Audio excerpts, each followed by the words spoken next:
सब बच्चों, आज हम पढ़ने वाले फॉर्मेशन ऑफ मुस्लिम लीग। तो मुस्लिम लीग की स्थापना किस तरह होती है वो देखते हैं। So full name, Muslim League का फुल नेम क्या है? All India Muslim league.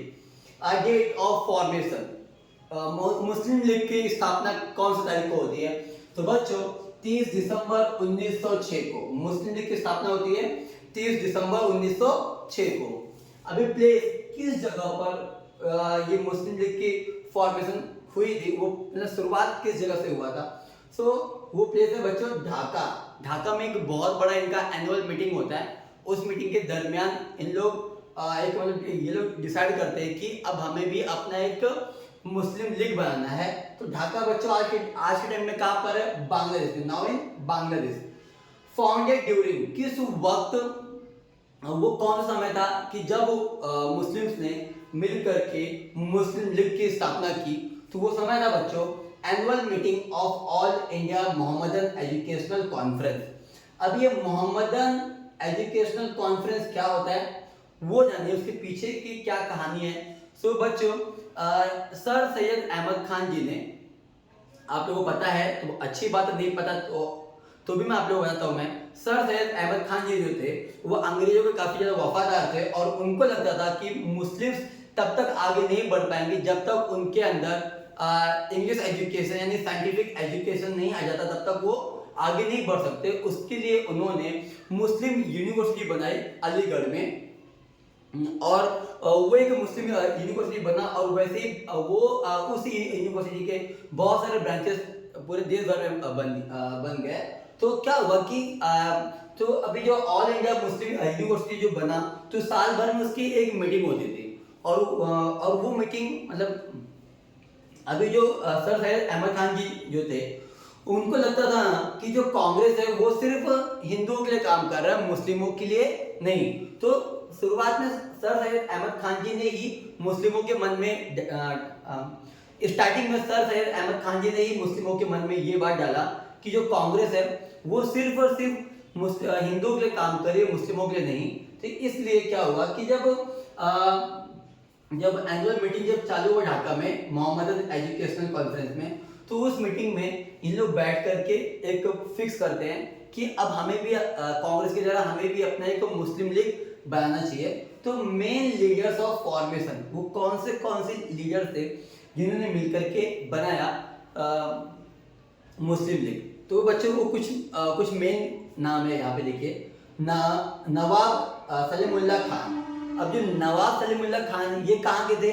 ये थे ढाका के नवाब। कहाँ के थे ये? ढाका के नवाब। और आगा खान जी ये मतलब मुस्लिम लीग के फर्स्ट प्रेसिडेंट। जिस तरीके से कांग्रेस के फर्स्ट प्रेसिडेंट होते हैं यूएमएसएन बैनर्जी, उसी तरीके से जो मुस्लिम लीग के जो फर्स्ट प्रेसिडेंट बनते हैं वो बनते हैं आगा खान। और नवाब विकार उल मुल्क एंड नवाब मोहसिन उल मुल्क, ये लोग थे कुछ मेन लीडर थे मुस्लिम लीग के। अब देख लेते हैं कि रीजन फॉर फॉर्मेशन क्या हुआ, क्या कारण था कि जिसलिए मुस्लिम लीग इनको बनाना पड़ा। देखिए, to protect and promote the political rights of Muslim in India. अभी बच्चों इनको लगने लगा ना कि जो कांग्रेस है वो सिर्फ हिंदुओं के लिए काम करती है, उसके सारे मेंबर्स भी हिंदू हैं और वो हिंदुओं के हितों के लिए काम करते हैं। तो हमारे हितों को कौन देखेगा? हमारे राइट्स की कौन बात करेगा? हमारा पॉलिटिकल राइट्स तो खत्म। तो इसलिए इन्होंने क्या किया कि to protect and promote the political rights of Muslim in India. तो मुस्लिम्स का पॉलिटिकल राइट्स को प्रोटेक्ट करने के लिए इन्होंने बनाया मुस्लिम लीग। और feared that the Indian National Congress mainly represented Hindu interest। वही जो मैंने अभी आप लोगों को बताया, उनके मन में ये डर था कि कांग्रेस जो इंडियन नेशनल कांग्रेस है वो सिर्फ हिंदुओं को रिप्रेजेंट कर रहा है, हिंदुओं के लिए बात कर रहा है, मुस्लिमों को साइड कर दे रहा है। और to safeguard Muslim culture, religion and education. और इसलिए भी उनके मन में ये डर बैठ गया था कि इससे कहीं मुस्लिमों का कल्चर, रिलीजन, उनका एजुकेशन पे फर्क ना पड़ जाए। इसलिए भी उन्होंने क्या किया, ऑल इंडिया मुस्लिम लीग की फॉर्मेशन किया। और to get separate representation for Muslims in politics. और उनको ये भी लगा कि अगर हम अपना मुस्लिम लीग बना ले तो क्या होगा कि अभी उस वक्त जो इलेक्शन होगा उसमें कैंडिडेट भी मुस्लिम होगा और जो वोटिंग करेंगे वो भी मुस्लिम करेंगे। तो इस तरीके से पूरा पॉलिटिकल राइट्स किसके हाथ में आ जाएगा? मुस्लिम्स के हाथ में। तो ये कुछ रीजंस थे जिन कारणों से उन्होंने मुस्लिम लीग की फॉर्मेशन की। अब देखते हैं ऑब्जेक्टिव्स, इसके क्या लक्ष्य हुए। तो promote loyalty to the British government. क्या हुआ कि सर सैयद अहमद खान जी ब्रिटिश के काफी लॉयल थे, काफी वफादार थे, तो उन्होंने वही सब चीजें मुस्लिमों को सिखाया। और मुस्लिम्स ने भी क्या किया कि अंग्रेजों को काफी ज्यादा लॉयल हो गए, उनके काफी ज्यादा वफादार हो गए। उनको ये लगने लगा कि अंग्रेज ही हमारा भला चाहते हैं, कांग्रेस तो हमारी दुश्मन है। और protect the political rights and interest of Muslim, वही मुस्लिमों के पॉलिटिकल राइट्स को प्रोटेक्ट करने के लिए, यानी कि मुस्लिमों के राजनीतिक अधिकारों को मतलब कि प्रबंधन करने के लिए और मुस्लिमों के हितों के लिए उन्होंने काम किया।